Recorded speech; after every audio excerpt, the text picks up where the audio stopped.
कांग्रेस नेता राहुल गांधी की विदेशी नागरिकता के मामले को लेकर जो फैसले की तारीख तय हुई थी, वो 28 जनवरी थी और 28 जनवरी कल आने वाली है। अब इस फैसले से पहले राहुल गांधी, गांधी परिवार और कांग्रेस पार्टी के किसी नेता की कोई भी प्रतिक्रिया सामने नहीं आई है और ये बात अपने आप में बड़ा असहज कर देने वाली है, क्योंकि राहुल गांधी के खिलाफ अगर भारतीय जनता पार्टी एक बयान भी दे देती है, राहुल गांधी के खिलाफ किसी अदालत में कोई टिप्पणी होती है, तो पूरी कांग्रेस पार्टी का इकोसिस्टम उसे डिफेंड करने में लग जाता है, उसे बचाने में लग जाता है। लेकिन राहुल गांधी की ब्रिटिश नागरिकता के मामले में गांधी परिवार भी खामोश है, कांग्रेस पार्टी के दिग्गज नेता भी चुप है और पूरा कांग्रेसी इकोसिस्टम गायब है। सवाल उठ रहा है कि क्या यह फैसले से पहले आने वाले घबराहट के पीछे छिपा हुआ सन्नाटा है, या कांग्रेस पार्टी की घबराहट के पीछे वाकई में इस फैसले की कोई वजह है।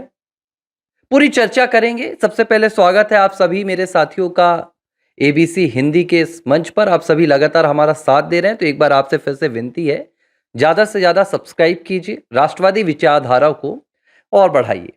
अब मैं शुरुआत से आपको बताता हूं कि होने क्या वाला है। कल उत्तर प्रदेश के लखनऊ की एमपी एमएलए कोर्ट में राहुल गांधी के खिलाफ उनके ब्रिटिश नागरिक होने के मामले की जो याचिका लगाई गई थी, जो परिवाद दायर किया गया था, उस परिवाद पर फैसला सुरक्षित रख लिया गया था और 28 जनवरी की तारीख तय की गई थी कि जज साहब इस पूरे मामले पर अपना फैसला सुनाएंगे। तो फैसला तो लगभग लिखा जा चुका होगा।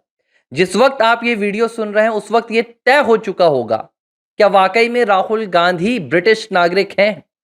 क्या वाकई में राहुल गांधी ने 22 सालों तक भारत की संसद को धोखा दिया, भारत की जनता को धोखे में रखा और भारत के साथ साथ ब्रिटेन की भी नागरिकता संविधान के नियमों के खिलाफ लेकर भारत के साथ छल करते रहे? बस 28 जनवरी की सुबह जब अदालत शुरू होगी और फैसला पढ़ा जाएगा, तब राहुल गांधी और पूरी कांग्रेस पार्टी का सच सामने आ जाएगा। लेकिन बहुत से लोग कमेंट बॉक्स पर लगातार मुझसे सवाल पूछ रहे थे एबीसी हिंदी पर कि क्या वाकई में ऐसा कुछ होगा, या आप लोग से खबरों का एक पूरा जंजाल बना रहे हैं, टीआरपी लूट रहे हैं, व्यूज अपने बना रहे हैं और माहौल बनाकर रख रहे हैं। तो देखिए, एक बात मैं बड़े स्पष्ट तरीके से बता देता हूं कि कानूनी प्रक्रिया चल रही है, कोई खबरों का माहौल नहीं बनाया जा रहा है। अगर हम ये बात कह रहे हैं कि 28 जनवरी को फैसला आएगा, तो इसके पीछे 8 दिनों तक की सुनवाई हुई है।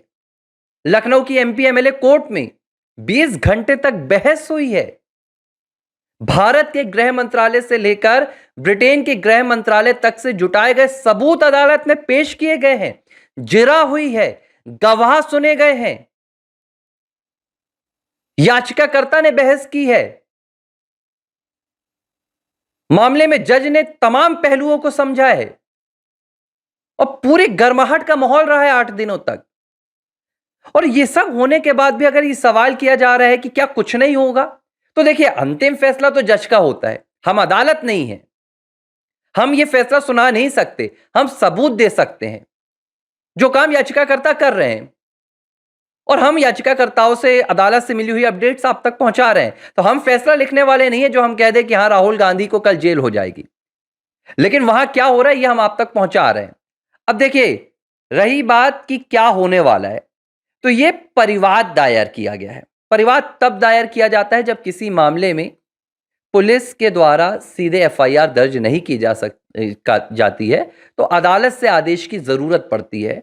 तो विघ्नेश शिशिर ने करीब इसकी 3 महीने पहले पूरी प्रक्रिया अपनाई थी। उन्होंने कोतवाली रायबरेली एसपी को बाकायदा अपनी शिकायत दी थी, कोतवाली थाने में शिकायत दर्ज कराई थी, लेकिन पुलिस ने इस पर कोई कार्रवाई नहीं की, क्योंकि राहुल गांधी रायबरेली से इस वक्त के सांसद हैं, तो पूरा मामला रायबरेली का है। रायबरेली में ये पूरा मामला गया था। इसके बाद जब रायबरेली की पुलिस ने नहीं सुनी, तो एस विघ्नेश शिशिर, जो कर्नाटक बेंगलुरु से भारतीय जनता पार्टी के कार्यकर्ता, मामले के याचिकाकर्ता, उन्होंने रायबरेली की एमपी एमएलए कोर्ट में इस मामले को परिवाद के रूप में दायर किया था और राहुल गांधी के खिलाफ विभिन्न धाराओं के तहत एफआईआर दर्ज करने के आदेश देने की मांग की थी, गुजारिश की थी अदालत से। अब कौन-कौन से मामलों में उन्होंने मांग की है कि एफआईआर दर्ज की जाए? ब्रिटिश नागरिकता के मामले में विघ्नेश शिशिर का कहना है कि राहुल गांधी के पास ब्रिटेन की नागरिकता है। 1995-94 के करीब उन्होंने ली थी, लेकिन उन्होंने कभी छोड़ी नहीं। बावजूद उसके राहुल गांधी भारत में भी भारतीय नागरिक के तौर पर तमाम अधिकारों को भोग रहे हैं। भारत के सांसद पद के तक पहुंच गए, विपक्ष के नेता भी बन गए। एक मामला तो यह दर्ज किया जाए कि राहुल गांधी ने ब्रिटिश नागरिक होने के बावजूद भारत की संसद के साथ धोखाधड़ी की। राहुल ने भारत के चुनाव आयोग को बेवकूफ बनाया, धोखाधड़ी की और संसद तक पहुंचे। इसके अलावा दोहरे पासपोर्ट के तहत भी मामला दर्ज कराया जा रहा है कि राहुल के पास 2 पासपोर्ट हैं, वो इसका भी इस्तेमाल करते रहे। राहुल के खिलाफ यह भी मामला दर्ज कराए जाने की मांग की जा रही है कि राहुल गांधी ने जो ऑफिस सीक्रेट्स होते हैं एक सांसद के, उसे दूसरे देशों को दिया। इसके अलावा आर्थिक मामलों में कहा जा रहा है कि राहुल गांधी के विदेश में भी बार्कले बैंक में अकाउंट्स हैं जो सीधे तौर पर आर्थिक अपराधों का यहां पर उल्लंघन करता है। तो इसको भी लेकर धाराएं लगाई जाएंगी। कुल मिलाकर जितनी भी धाराएं राहुल गांधी के खिलाफ लगाए जाने की मांग की गई है, ये आम धाराएं नहीं है और इन धाराओं में 10 साल से लेकर उम्र कैद तक की सजा का प्रावधान है। अब पूरे मामले में मैंने याचिकाकर्ता विघ्नेश शिशिर से, आपने देखा भी होगा वो वीडियो, बातचीत भी की थी और मुझे ये संशय था कि एफआईआर दर्ज होगी। एफआईआर दर्ज होने के बाद राहुल गांधी ऊपरी अदालत में जाएंगे, सुप्रीम कोर्ट तक पहुंच जाएंगे और 2 मिनट में एफआईआर 482 के तहत रद्द करवा देंगे, कैंसिल विड्रॉ करवा देंगे। लेकिन विघ्नेश शिशिर का कहना है, चूंकि वो एक अधिवक्ता भी हैं कर्नाटक हाई कोर्ट के, तो उन्होंने बताया कि यह मामला नागरिकता से जुड़ा हुआ है और नागरिकता के एक्ट के तहत जो कानून है उसमें जो प्रथम दृष्टया ही अगर आप विदेशी नागरिक साबित होते हैं तो फिर यह याचिकाकर्ता को साबित नहीं करना पड़ेगा। यह फिर राहुल की जिम्मेदारी होगी कि अपने आप को बचाने के लिए वो स्वयं को भारतीय नागरिक साबित करें। तो एफआईआर होते ही राहुल गांधी के खिलाफ मुश्किलों का पहाड़ टूट जाएगा। उन्हें सुप्रीम कोर्ट में भी शरण नहीं मिल पाएगी। सुप्रीम कोर्ट भी जाएंगे तो राहुल को पहले यह साबित करना पड़ेगा कि वो भारतीय नागरिक हैं, तभी एफआईआर विड्रॉ होगी। तो कहानी तो पूरी तरह से राहुल गांधी के खिलाफ जा रही है। अब सवाल ये उठ रहा है कि मामले में खामोशी क्यों है। इसकी कुछ वजह हो सकती है और जो मुझे समझ में आ रही है, जो जानकारी मिल रही है, वो ये है कि कांग्रेस पार्टी इस पूरे मामले को हाईलाइट नहीं होने देना चाहती है। कांग्रेस पार्टी चाहती है कि यह मामला दबा रह जाए, कहीं रायबरेली की दूर दराज अदालत में, कहीं लखनऊ की अदालत में इस मामले को व्यापक स्वरूप न मिल पाए और राहुल गांधी की जो छवि है वो एक देशभक्त के तौर पर बनी रहे। क्योंकि अगर यह मामला व्यापक होगा कि राहुल गांधी की नागरिकता पर संदेह है तो राहुल गांधी मुश्किल में आ जाएंगे। राहुल गांधी की जो क्रेडिबिलिटी है वो कहीं ना कहीं खतरे में आ जाएगी।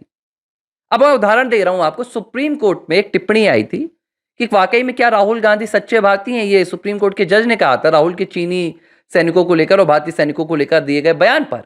प्रियंका गांधी वाड्रा से लेकर पूरा कांग्रेसी इकोसिस्टम सुप्रीम कोर्ट के खिलाफ खड़ा हो गया था। लेकिन एक अदालत है लखनऊ की एमपी एमएलए, जहां पर राहुल गांधी को ब्रिटिश नागरिक होने के दावे किए जा रहे हैं।